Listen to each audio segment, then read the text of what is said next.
Hello, my name is Rupa Chanda. I am a professor in the Economics and Social Sciences area at IIM Bangalore. I received my PhD in Economics from Columbia University. My specializations were international trade and macroeconomics. After completing my PhD, I joined the International Monetary Fund in Washington, D.C. as an economist. I worked there for a little over 2 years, where primarily my responsibilities were to look at the macroeconomic frameworks of developing countries and to examine multilateral trade issues. In 1997, I returned to India and I joined as a faculty member in the economics area. Over here, I teach courses in macroeconomics, international trade, and current economic issues.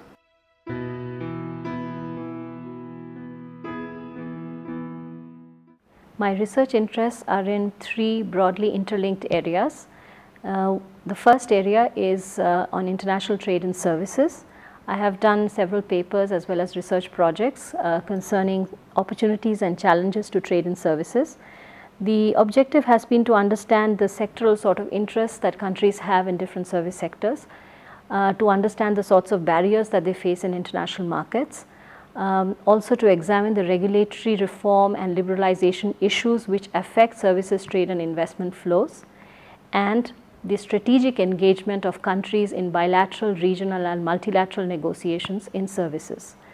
The focus has primarily been on India though, and on developing countries as well, primarily with a focus on South Asia. I have been looking at the prospects and challenges to India's trade and services, the regional integration prospects for services in South Asia, and also the cooperation issues among BRICS nations in the service sector. At present, I am actually looking at a comparative sort of study between India and China, where I want to examine the growth experience of the service sector in both these countries, how different or similar they are in terms of the services output, trade, employment and investment performance. What are the similarities and differences in terms of the two countries' regulatory approach and liberalization issues that they have faced in the service sector, and how similar and different are they in terms of their strategic engagement with the rest of the world to promote their interests as well as protect their interests in the service sector. The second broad area of my research is linked closely to the services trade issue, but this focuses mainly on labor services exports, migration and diaspora issues.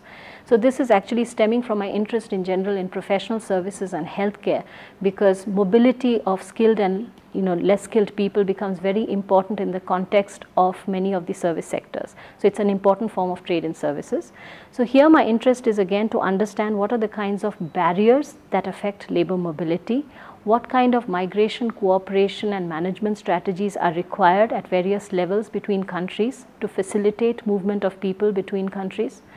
To also understand what are the kind of associated costs and benefits to labor mobility between countries, what sorts of policies are required, what kind of preparedness and capacity building issues are there, and also what sorts of remittance management, diaspora network management sorts of issues get involved when you're facilitating labor mobility.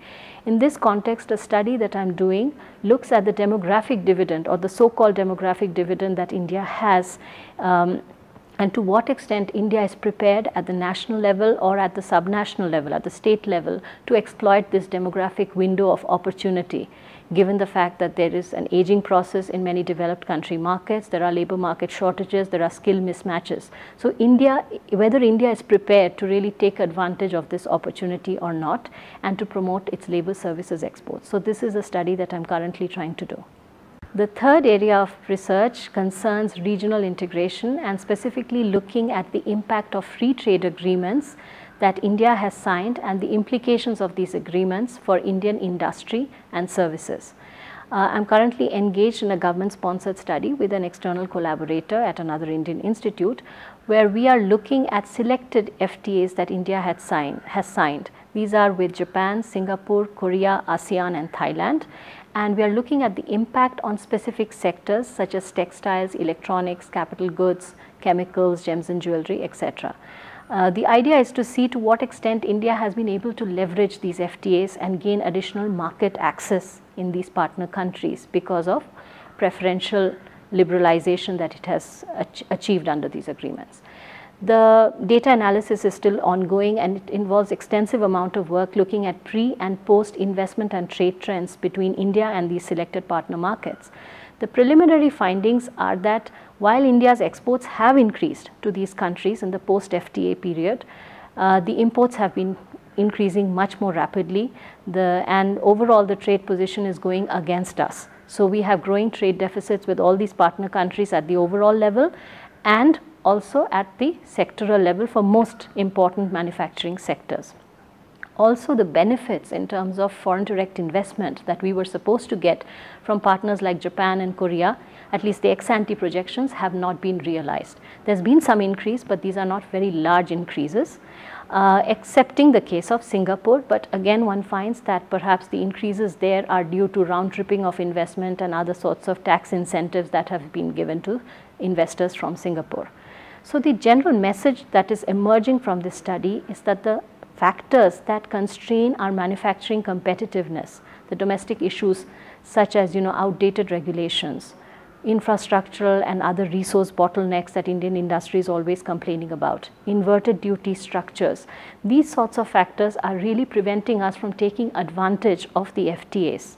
At the same time, we are continuing to face non-tariff barriers in these other markets. Our technical standards and so on are not up to the mark, so we are facing these sorts of constraints in accessing these partner country markets. And we are also increasingly seeing competition from third countries, especially China, in these partner markets.